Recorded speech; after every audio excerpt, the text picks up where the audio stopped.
Good morning. You should have a picture of this baby, beautiful baby. Jill Lynn Getzloff was born on Monday, the 25th of April. We are so grateful. She is so healthy. And if you see that look, that furrow between her eyes, it's the look of who are you and when is my next meal? We are going forward in gratitude. And I think through this whole COVID thing, I have come to understand how much more important family is going forward, and I think all of us should understand that. With uncertainty in our world today, family is the thing that we can hold on to and count on. I'm going to speak about the gospel reading today. It's quite a lengthy one that I had read. It's John 21, verses 1 to 19. And there's three different segments of it, three different parts that I want to talk about. And the first one is this theme of the post-resurrection, that oftentimes the disciples did not recognize Jesus. It seems odd. When I was a child growing up, it seemed odd to me. Why didn't they recognize him? He had risen from the dead. Well, it's obvious that he looked quite different. But there's a powerful message to us here. And the message is this, is that we must see the resurrected Christ in one another.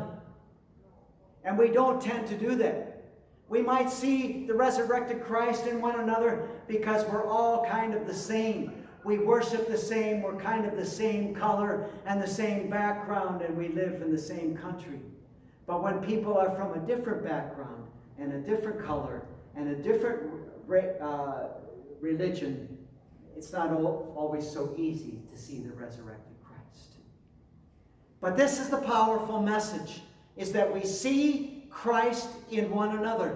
And if you saw Christ in one another, if you saw Christ in your enemy, you would treat them differently. You would treat them with love and respect and give them forgiveness. The irony of this war in Europe is that you have two strongly Christian countries, Orthodox, Ukrainian Orthodox and Russian Orthodox, and they do not see the Christ in one another. They see the evil, the threat in one another. They do not see the risen Christ. And that's why it's easy for them to kill one another. The second thing I want to talk about today is the miracle of the fish. And this appears a couple of times in the Gospels, and we're not sure if it's the same story, if they're different stories. But the disciples fished all night and they did not catch anything. And Jesus came from the shore and he said, "Cast your nets on the other side of the boat." And I'm sure they were scratching their head a bit, wondering what good is that going to do. But when they did, they caught more fish than that they could carry in their nets. This is a metaphor. It's not about fish. But the metaphor is this, is that you might be doing something over and over again every day and expecting a different result. That's the definition of insanity. Sometimes we have to do something different. We have to cast our nets on the other side of the boat. And maybe that's where the miracle will happen.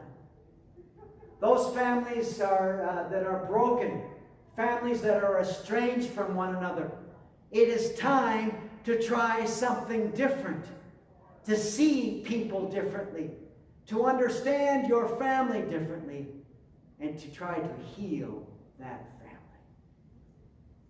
Time to cast the net on the other side of the boat.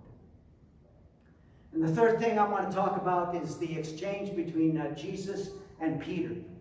And 3 times Jesus asked Simon Peter, "Peter, do you love me?" And Peter said, "Of course I love you." And Jesus said, "Feed my sheep." And again he said, "Tend my sheep." This is the powerful message of the resurrection. We are to look after one another. We are to tend God's sheep. And that includes all the people of the world, regardless of where they come from, what they look like, what religion they practice, or what their experience has been in life. God says to tend my sheep. You don't see in this passage, America first. Look after yourself and your own needs first. Tend my sheep. Feed my sheep. We often wonder why we are here and what is our purpose in life. And you can go through your whole life wondering that. You don't have to look too far after you read this gospel reading in John. This is our purpose. This is what we are called to, is to feed God's sheep. And it's not just the United States that is experiencing this idea of closing the borders and shutting people away and not helping those who are in need. It's happening even in Canada and in parts of Europe. Close the borders. Look after yourself. It flies in the face of the gospel reading today. It is our job and task as Christians to tend God's sheep. Feed God's sheep.